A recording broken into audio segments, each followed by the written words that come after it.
first started off on Facebook. I'm on Twitter and I'm on Facebook. And the main ones are Twitter, we've got a Facebook fan page, Instagram, YouTube channel, so there's a few different ones there. The IRB are on multiple platforms on social media. We're on YouTube, we're on Facebook, Twitter, we occasionally use Instagram, and we have a Flickr account which we used during the Rugby World Cup 2011. When you have the properties that we have, you're trying to capture the imagination of your audience and your public, and social media has a role in that.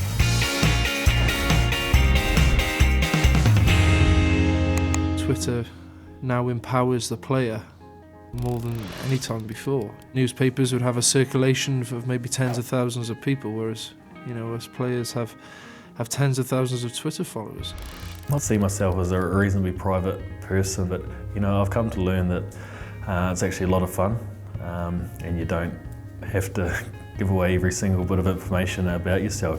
I believe it's crucial for young players to use social networking in the positive way, and understanding the positives instead of the negatives of it. As a sport woman, it's really important to be involved with social media, because girls are going to try the sport, and you need to let them know how important it is, because we wanted to get them involved with the sport.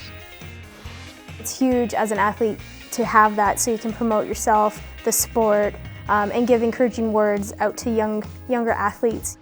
When Wales are playing well, the amount of good luck messages and well done messages we get, and it's it's overwhelming the amount of support that we sometimes receive, and that's very nice to know from a player's perspective.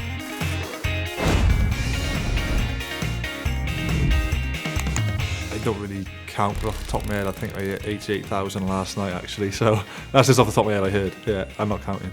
It's quite funny because I did check just before I started this interview. They have a couple of 100,000. I'd love to get to 1 million followers one day. The IRB's numbers are quite impressive. Across Facebook we've got a fan base of just over 2 million. Our YouTube accounts have around 50,000 subscribers. The numbers of views we get are in the millions. On Twitter we have just over 200,000 followers. You've never got enough. What am I? I'm about 4,000 followers now. It's a very, obviously quality 4,000, not just about volume.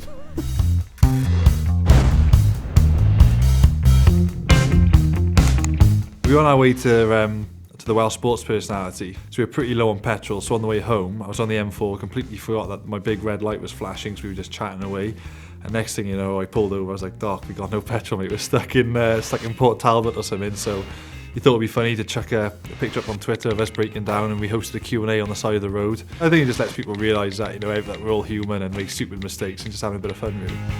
Social media has had a big effect, especially on me. Especially my video that went viral. I went to the first like 25,000 and 50,000, and it was posted on Facebook or Twitter, and now it's over 3 million. I was away on holiday and I wanted to kick some goals, but I had no one to return the kicks for me, so I threw it out there if anyone wants to help me out, and it just went crazy. So I ended up picking 3 to help me, and the next thing I know it was on the news here in New Zealand, Australia. And I think those young kids had a lot of fun along the way.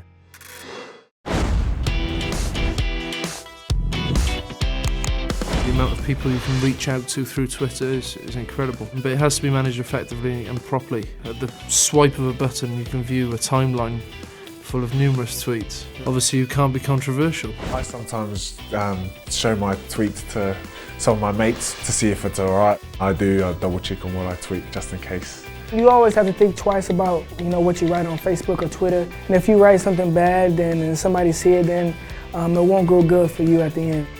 You definitely have to watch what you say. Anyone can take your words and twist them, right? So you want to make sure every time you send a tweet that it's a clear message.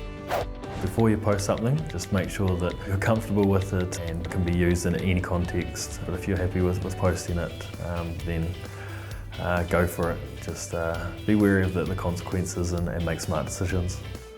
There's never been a greater proximity between our star players and the public, and I think Twitter facilitates that conversation. So I would encourage people to use Twitter in the right way. If you want to engage with your public, if you want to understand your public and you want your public to understand you, then Twitter is the way of the world.